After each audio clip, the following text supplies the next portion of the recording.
Good Erev Shabbos to everybody.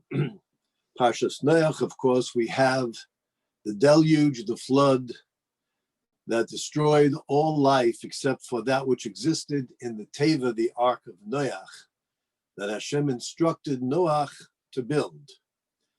And then during the destruction of the world, it took 365 days.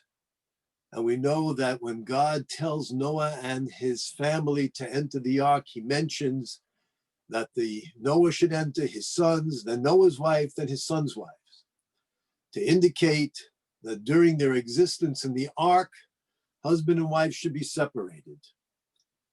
And then when the flood waters subside, and now the earth has once again been restored to its dry, proper position, God says to Noach, Tzeimena teva, leave you and your wife, your sons and their wives, to indicate now that you are leaving.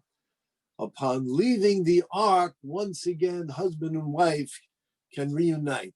And indeed, the verse says, Vayetze Noach, Noach left the ark, Uvanov, with his sons, Noah's wife and his sons' wives, to indicate that even while leaving the ark, they remained separate. Question is, during the period of the flood, a disaster in which Noach had to be focused on caring for all of the inhabitants within the ark, he and his wife and his three sons and their wives, caring for all the animals and all living creatures. They had to be completely focused on this holy service. We understand that God is presenting rules and laws in which there is this great discipline. But once the flood is over, and now that man is going to be inhabiting the earth and all of the living creatures on the ark are going to once again spread throughout the earth, why is it that only after they leave the ark are they permitted to rejoin as family, not to be separated any longer? If the flood is over, if the judgment is over, if the sentence, the consequences for humanity and the planet has already been concluded, once it's been concluded, they should be free and they should be able to act as they were prior to the flood. The ark wasn't a prison. Why is it that it was only after they took leave? Rashi tells us at the beginning of Parshas Noach that Noach had three sons. And how old was Noach when his sons were born? It says Noach was 500 years old. This is in Parshas Bereshis. Noach was 500 years old when he was able to father children, Shem, Cham, and Yafes. Rashi quotes a medrash in which it says, at that point in time, all humanity were fathering children in their 80s, 90s, hundreds. Why is it that God prevented Noach of fathering children till he was 500 years old, that he had to live for centuries, not being able to enjoy and have the blessing of children? So Rashi quotes Rabbi Yudin in the medrash, who says, because if the children would have been born, and then centuries later there would be the flood, if the children would be wicked, they would have to be destroyed, and that would be a great source of pain to Noach. But if the children would be righteous, then God would have placed the burden upon Noach of having to build numerous arks, one for himself and his wife, and then he would have to have arks for his children who would be adults, who would be married and perhaps have their own children. And therefore Hashem didn't want to burden him. Chaim Shmulevitz asks a question and says, how do we understand this? It would be a burden for a father to engage in rescuing and saving his children? Is that a burden for a person? Imagine saying to someone, if you want your children to go to college, you're going to have to work an extra hour or two a week. Are they going to say, sorry, it's too much of a burden? Of course they would do that. They do whatever's necessary. We live for our children. We want to give them every opportunity. Of course, Noach would have built 3 more arks. He would have taken care of it. Not only that, Noach was engaged in building his ark for 120 years. This is not something he did in 6 months. It's not like you hire a contractor to fix your house that you hope it gets done in 6 months, 3 months, 9 months. This was 120 years. Certainly within 120 years, Noach could have found some time that he could have constructed another 3 arks. And who knows if they would have had to be as large as Noach's ark. And not only that, if Noach's sons would have been adults, they could have participated in building the arks. Noach didn't have to do it. He would have worked with them. He would have supervised.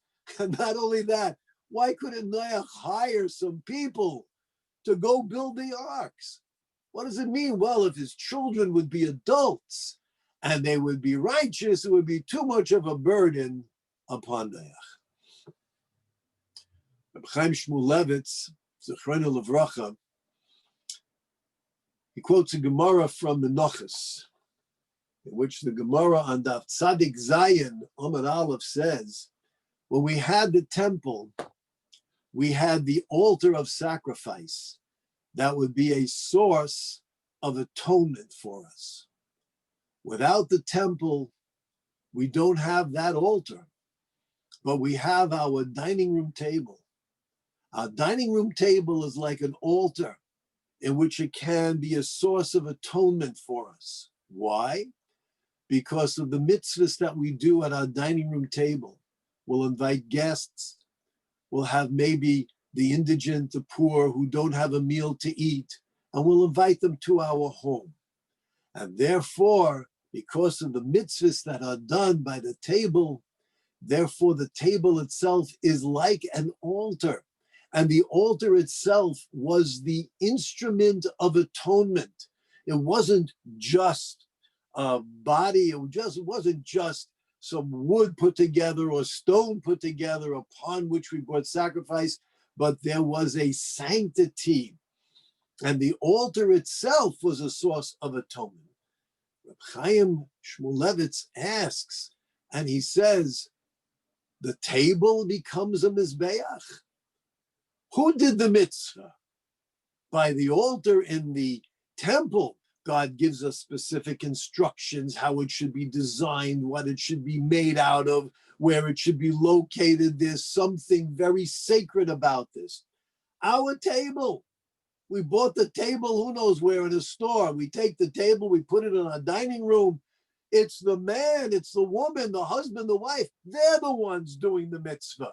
His wife is doing the cooking. She's doing the shopping. She's doing the preparations, the serving.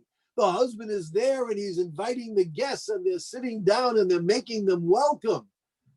The table becomes an altar. How do we comprehend this? Reb Chaim says, and he brings many other proofs to this point. There is a principle and a concept in Judaism. When a person functions with purity of thought and his intention is focused exclusively on fulfilling a mitzvah and performing a kindness, fulfilling the will of his creator, not only does he get a mitzvah, but the instruments of that mitzvah become imbued with the properties and the sanctity of the mitzvah itself. Therefore, yes, the table just seems to be a happenstance. It just seems to be something that is there that is being used.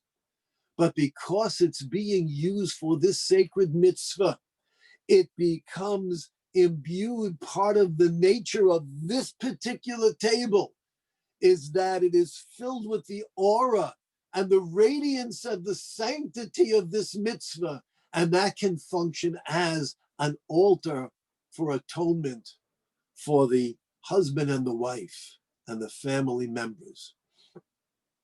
This, Reb Chaim says, is what Reb Yudin means in this medrash. If you look at his language, he says that if Noach's sons would have been born when Noach was younger, and they would have been adults at the time of the flood, then if they would be righteous, God doesn't want to be matriach, lo ma'atriach olav. Why should I place the burden upon him, upon Noach? He could have said, why should I burden him with building three more arks? No, why should I place it upon him? This ark wasn't just a means of shelter, but rather this ark was the instruction and the mitzvah and the will of God by which mankind would once again fill the earth with the purpose and the function and the mission of recognizing and serving their Creator. That's what the ark was. It was that instrument. And when Noach heard of this, for 120 years, his exclusive, relentless thought was to fulfill the will of his Creator. This is the ark that this is what Hashem commanded me, to take this wood, to bang it together, to form the ark, to do as he commands, despite the ridicule of society, despite the fact that there were those who were telling Noach that he was insane, and then there were those who said, Noach, even if your words are true, you won't escape. If we're going down, you're going down. We'll destroy your ark and we'll destroy you.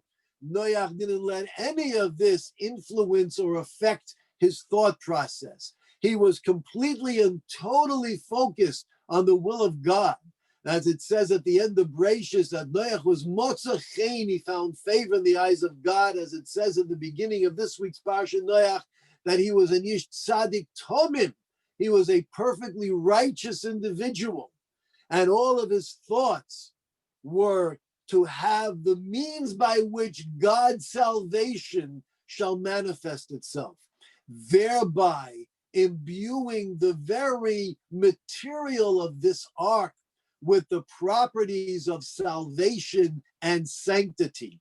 The ark itself was sanctified, not just by the great chesed that Noach and his family performed within the ark, but the very building of the ark, the construction of the ark was done with the proper thought.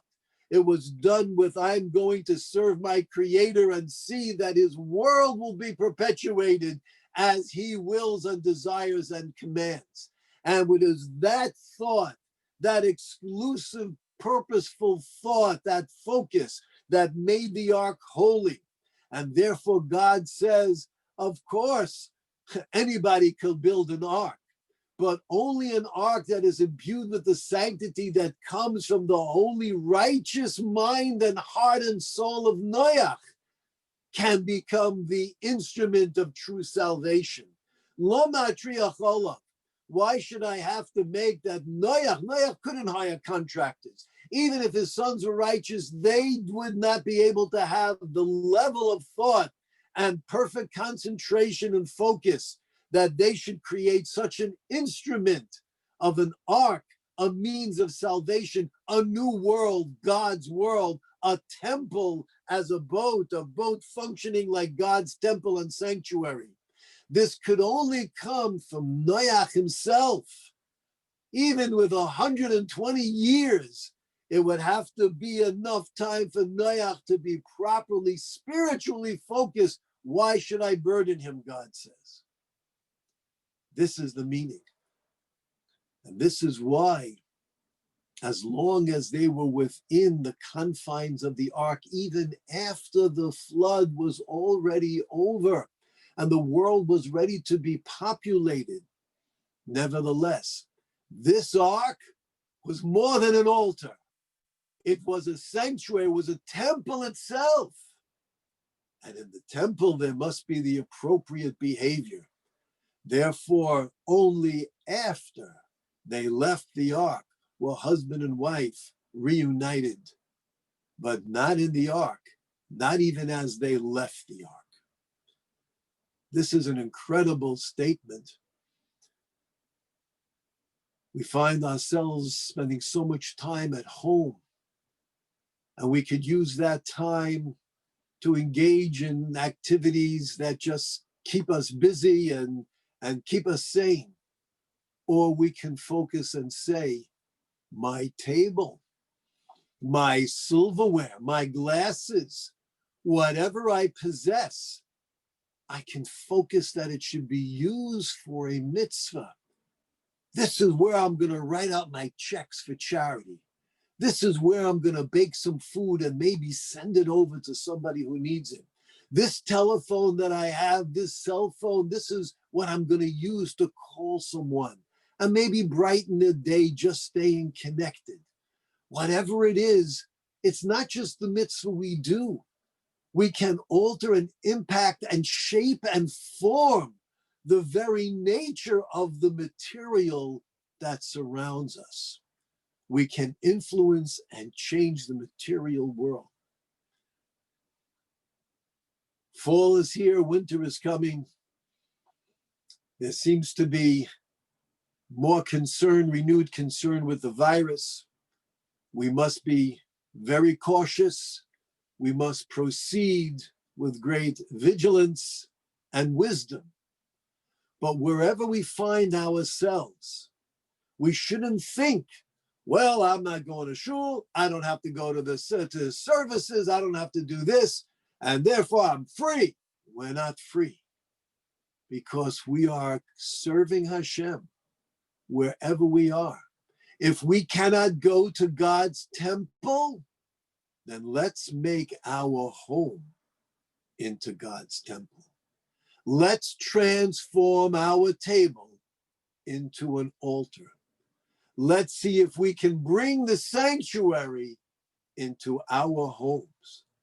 And this way, in this merit of being able to focus and remain alert as Jews, we are responsible to our Creator in any and every circumstance. May God grant us the wisdom to find a cure and a vaccine, and allow us to see His divine love in every aspect of life. Stay safe, stay healthy, stay happy, and stay Jewish. Have a good Shabbos.